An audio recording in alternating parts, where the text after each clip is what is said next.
Hello, good morning, students. Welcome back to my class. Students, today we are going to discuss religious beliefs of Indus Valley people. Okay, चलिए शुरू करते हैं बेटा. Bronze figures, seals and pottery provide clues about the religious beliefs of the Indus Valley people.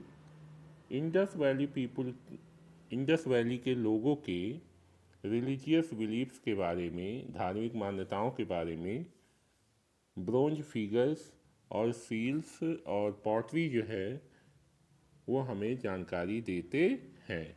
उस समय जो है बेटा ब्रॉन्ज फिगर्स मिले हुए हैं, सील्स मिली हैं. सील का मतलब होता है मुद्रा, ठीक है, सिक्के मिले हुए हैं उस पर. उसको देख करके और पॉटरी को देख करके हम ये जान सकते हैं कि उस समय के लोगों की धार्मिक मान्यता कैसी थी. A humped bull, elephant and rhinoceros engraved on seals indicate that these animals may have been considered sacred. ठीक है ना बेटा.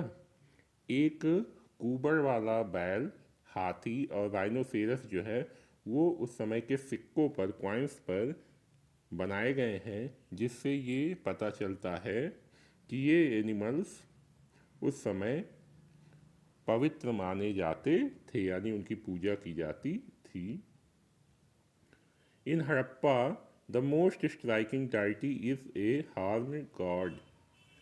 ठीक बेटा, हड़प्पा में सबसे अधिक पूजे जाने वाले देवता कौन थे? एक सींग वाले, एक सींग वाले भगवान थे. मतलब उनके जो भगवान होते हैं जिसकी वो पूजा करते थे, उनकी एक सींग होती थी, हॉर्न. उनके सर पर एक सींग होती थी. जैसे गायों के सर पे दो सींग होती है, उसी तरह से उनके सर पे एक सींग होती थी. On some seals he is shown seated on a stool wearing a horned head gear. हाँ, कुछ अन्य सिक्कों पर, कुछ बेटा कॉइन्स पर उनका जो चित्र बना, उनका जो फिगर बना हुआ है वो इस तरह से बना हुआ है कि वो एक स्टूल पर बैठे हुए हैं और एक सींग वाला हेडगियर यानी एक सींग वाली पगड़ी उन्होंने पहनी हुई है. अगला देखिए. On others he is seated on the ground. और अन्य सिक्कों में, अन्य कॉइन्स में वो जमीन पर बैठे हुए हैं. Some scholars identify him with the Hindu god Shiva, who is also known as Pashupati, the lord of beasts. बेटा कुछ विद्वान लोग ऐसा मानते हैं, कुछ हिस्टोरियंस ऐसा मानते हैं कि वो भगवान शिव हैं, वो हिंदुओं के भगवान शिव हैं, जो कि पशुपति कहे जाते हैं. पशुपति का क्या मतलब होता है? द लॉर्ड ऑफ बीस्ट्स, यानी एनिमल्स के भगवान, जानवरों के भगवान, पशुओं के भगवान क्या होते हैं? पशुपति, पशुपतिनाथ. ठीक है ना. अगला देखिए. Terracotta images of a mother goddess have also been found in abundance. वहाँ पर मदर गॉडेस, मातृ देवी की प्रतिमाएं, मूर्तियाँ जो है वो बहुत अधिक मात्रा में मिली हुई हैं. They seem to have been kept in almost every home and may have been a sign of prosperity.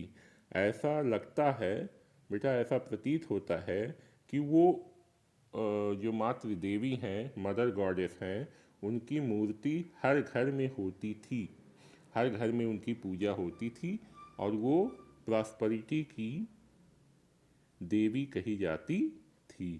ठीक है ना. The people, a tree and the serpent were also worshipped.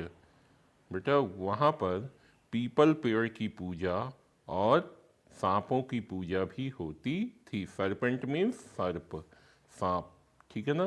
तो उस समय पीपल ट्री और सरपेंट यानी सांपों की पूजा भी होती थी. अगला देखिए. Interestingly, there is no evidence of the cow being worshipped or considered sacred. बेटा ये बड़े आश्चर्य की बात है कि उस समय गायों का कोई भी जिक्र नहीं होता है। उस समय गायों की पूजा का या उनको पवित्र मानने का कोई भी एविडेंस नहीं मिला हुआ है। आगे चलते हैं बेटा। देखिए the Indus script. Indus script के बारे में हम लोग पढ़ेंगे कि उस समय के लोग किस तरह की स्क्रिप्ट का यूज करते थे। The script used by Indus Valley people is one of the earliest known script. हाँ, इंडस वैली के लोगों के द्वारा जो स्क्रिप्ट यूज की जाती थी वो जो है अर्लीस्ट नोन स्क्रिप्ट्स में से एक है। It was a picture based script with each picture or symbol representing a word or a sound. हाँ, ये जो स्क्रिप्ट है वो एक पिक्चर बेस्ड स्क्रिप्ट है जिसमें हर पिक्चर या सिंबल का हाँ वो अलग ही मीनिंग होती है, वो वर्ड या उसका साउंड अलग होता है। These writings are mostly found on seals, और ये राइटिंग्स जो हैं बेटा वो सिक्कों पर यानी मुद्राओं पर पाई गई हैं। However until now historians have not been able to decipher the script। यद्यपि हालांकि बेटा हिस्टोरियंस यानी इतिहासकार लोगों में से अभी तक कोई इसको पढ़ नहीं पाया है। So the information they contain is still hidden from us. इसीलिए उन सिक्कों में जो छुपी हुई जानकारी है वो आज भी हमसे छिपी हुई है, यानी हम उसके बारे में पूरा नहीं जान पाए हैं। तो बेटा आज के लिए इतना ही। Wish you all the best.